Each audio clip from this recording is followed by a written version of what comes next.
week on the UK Tonight. Now, 2 weeks ago, the government announced a new national inquiry into grooming gangs. Ministers persuaded to act after a damning review by Baroness Casey, who highlighted a deep-rooted failure to treat children as children, and officials who avoided tackling the issue for fear of being branded racist. I want to bring you the story of Jodie Sheeran. Jodie was 15 years old when she was raped in 2004. A man was charged, but the case never reached court. Shockingly, the family never received an official reason why. But a police officer had suggested it was because of Jodie's lifestyle. Jodie died in 2022 at the age of just 33.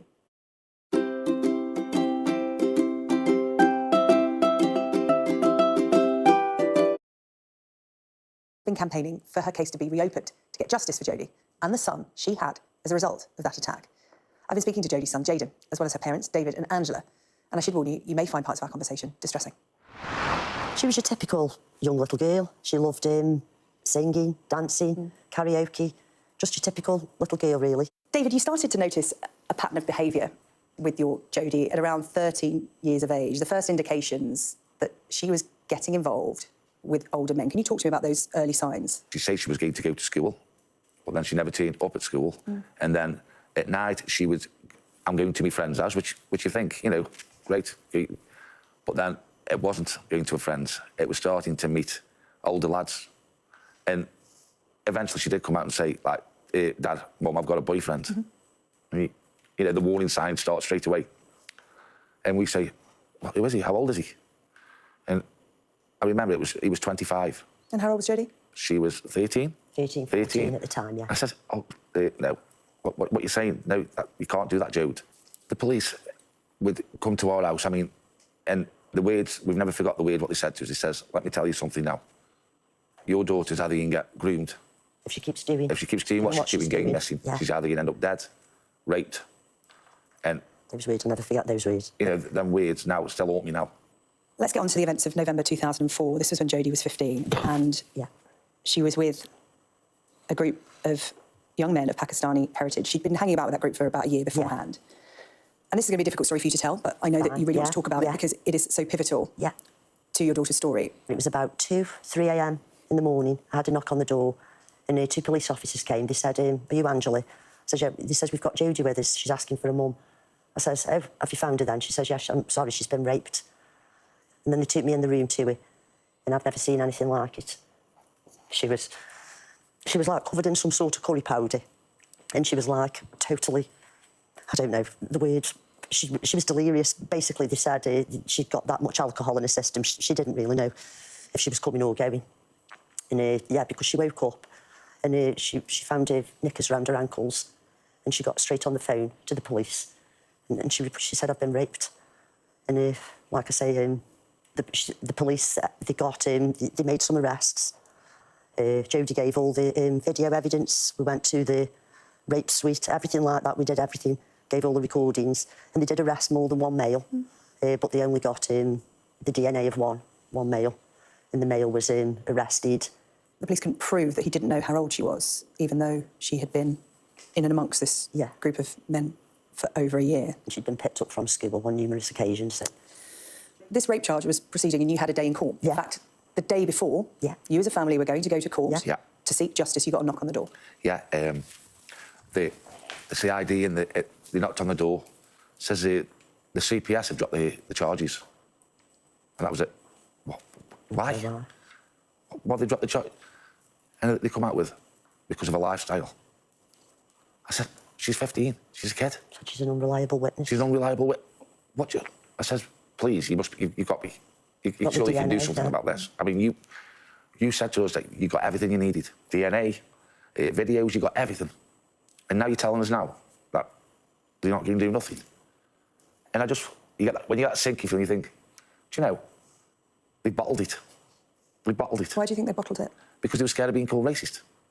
And at the time that all this was happening to your mum, your daughter, child sexual exploitation in Stoke-on-Trent was recognised as a problem. In fact, they had something called Operation Sorcerer that had been set up in 2002. That task force identified the problem and was tasked with educating young people at risk of being exploited and preventing such exploitation. The 2014 Alexis J report into this in Rotherham highlighted that Staffordshire Police recognised child sexual exploitation was a problem in 2002 and identified 47 victims. However, it's difficult to find much evidence that Staffordshire Police successfully prosecuted cases of child sexual exploitation in the context of grooming gangs from 2002 onward. It's not to say that these cases were not brought. They are difficult to find evidence of. In that context is your daughter. Yeah. Have you ever had an official explanation as to why those charges were dropped? Because, David, what you were telling me there is the word of one police officer who sat in your front room that day. That was it. That was it. We never had nothing off the Crown Prosecution Service, nothing, no letter, no correspondence, no telephone call, nothing. What they said, that was all we had. The CPS have apologised for this. You also found out in the course of trying to push once again for justice for your daughter that actually the rape charge essentially wasn't there. It was a sexual offence With a charge. child. Yeah. Again, where is the paper trail or the Yeah. discussion with you as a family as to why that lesser charge was being brought? Yeah. And I've only found that out since I've been trying to seek justice for Jodie. I only found that out in the past few months that the charge was actually lessened. In the past few months? Yeah. And your trial date, original trial date was 2005? Yeah. And we're now in 2025? Yeah. Yeah. 9 months after that attack, Jodie gave birth to Jayden. And Jayden, I'm very conscious that you're sitting here listening to that story because this is a story you know well. You've known about what happened to your mum and how you came into the world for a long time now. And that it's really difficult for everyone to hear. I just wonder how that is to live with. What is it like to live as the child born of rape, born of those circumstances? I'm kind of used to it now because it's been so long. So you get used to how things are. Obviously, I know my mum did everything she could for me. When I was with her, I felt nothing but loved. I knew she could do whatever she can for me when she can.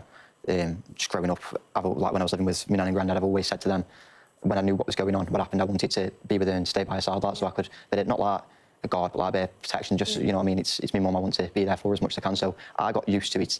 I'd say in high school, in primary school, I was always I was questioning it, who I am, what I am, why am I with this family when Who's my dad? Yeah, I'm completely different to these. And my friends used to ask me in primary school, why are you different colour to your nan and granddad and things like that? Why don't you see your mum, why don't you see your dad? But growing up without a dad, obviously I've always had my granddad, luckily, by my side as like a father figure, which has helped me out a lot, as my nan, as well as a mother figure. But like, more as my mum, I've looked at her like growing up, it was like a sister relationship, like a brother and sister. Yeah. You'll be well aware, Yeah. just a week or so ago now, Baroness Casey put out into the public domain her findings into grooming gangs, and so much of Jodie's story, there's echoes of it in that report, from the fact that right from the start, she wasn't treated as a child, she wasn't treated as a minor. There's talk of reckless behaviour, being lovesick, being an unreliable witness. She was 15. I know. What was your reaction to Baroness Casey's findings? Because, again, you must have seen the obvious parallels with what happened to Jodie. Do you know, I was because obviously I've been pushing for this for so long, and then when I saw that the Baroness Casey report and that the government are going to hold this national inquiry, I'm like, I'm happy because at last it's out there, and this could be my chance now to get justice for Jodie. Because, like I say, I fought so long. But they're on about opening cold cases, like you know. You said could be over 1,000. Yeah, but I'm just hoping that poor Jodie's included, because they just keep telling me she's dead, and there's nothing they can do. Just, you know, it's a word again. It says, but I don't want to forget Jodie. I want, you know, Jodie to be a legacy to this. Just because she's dead, it shouldn't mean that she doesn't matter. Yeah. So I'm hoping that Baroness Casey and the government, you know, will look into Jodie's case. Has been reopened, even though sadly she's no longer with us, but she should be with us because they failed her all those years ago.